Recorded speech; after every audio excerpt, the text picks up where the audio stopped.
Imagine yourself looking into a mirror. What would you see? Would you notice the physical features of yourself, like that really cute outfit you're wearing?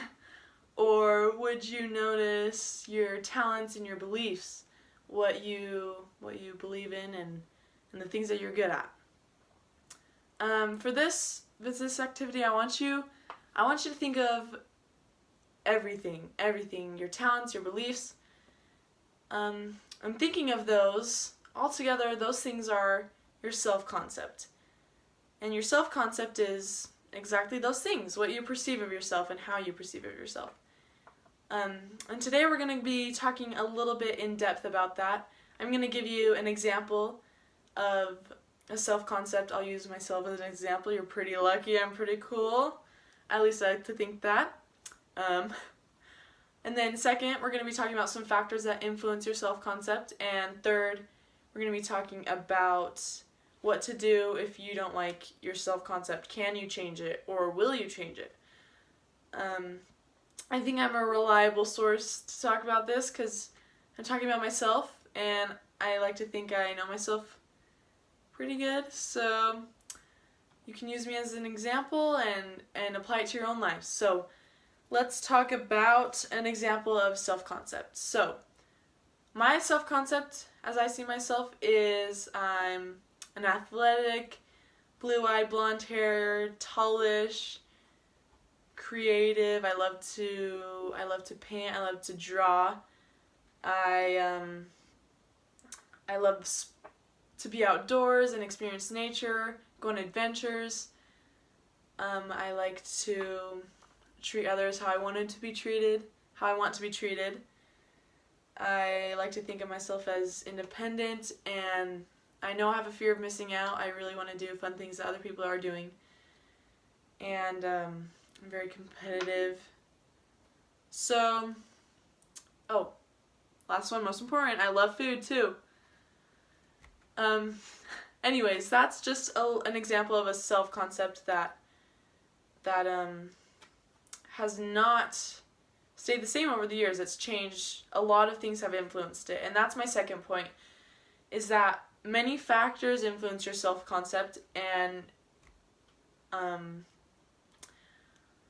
some of those can be things like the culture you experience, like the places you live in. You can move and experience a new culture. The people you surround yourself with, like your parents and your family, and how they view the world will rub off and influence you too.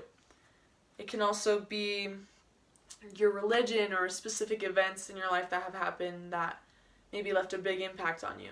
So an example of this would be, I lived in Utah. I have lived in Utah most of my life, but I was born here. But in first grade, I moved to Virginia. We lived like south of Washington, D.C., 30 minutes. And I lived there for a couple of years. And before that, I never really appreciated art. I never really loved art. So moving to Virginia, I experienced a new culture totally. It's really diverse, and we would go and look at the museums of Washington, D.C., and it was amazing. The architecture is like none other, and the art there is beautiful. It's so fun to go and experience that. And so I think that's really impacted me in my life to love art and appreciate it. And I think if I didn't move to Virginia, then I wouldn't have that same appreciation I have today. So that's just an example of some factors that can influence you and how. And the last point I'm going to be talking about is, what do we do if we don't like something in our self-concept? And the answer I concluded with was that we got to change. We got to accept change, first of all, and then decide what we're going to do about it. And I don't really like that because I don't like change, and I know a lot of people don't. But fear can't control us, or else we're not going to get anywhere, and we're not going to become better, especially if we want to change something about ourselves that we don't like about the way that we believe something. That can really weigh us down, and I think that the only way to do that and to become better is if we get over that fear. So in conclusion, I gave you an example of self-concept and and who I was and some factors that can influence that. And if you don't like something about yourself, then don't be afraid to change, because I know that if we do that, we'll become better and you'll be happier about yourself. And I know it's a lifelong process. It's going to take a long time, but getting out of your comfort zone and becoming better is something that is really important, and I know you'll see progress in your life and it'll just be better.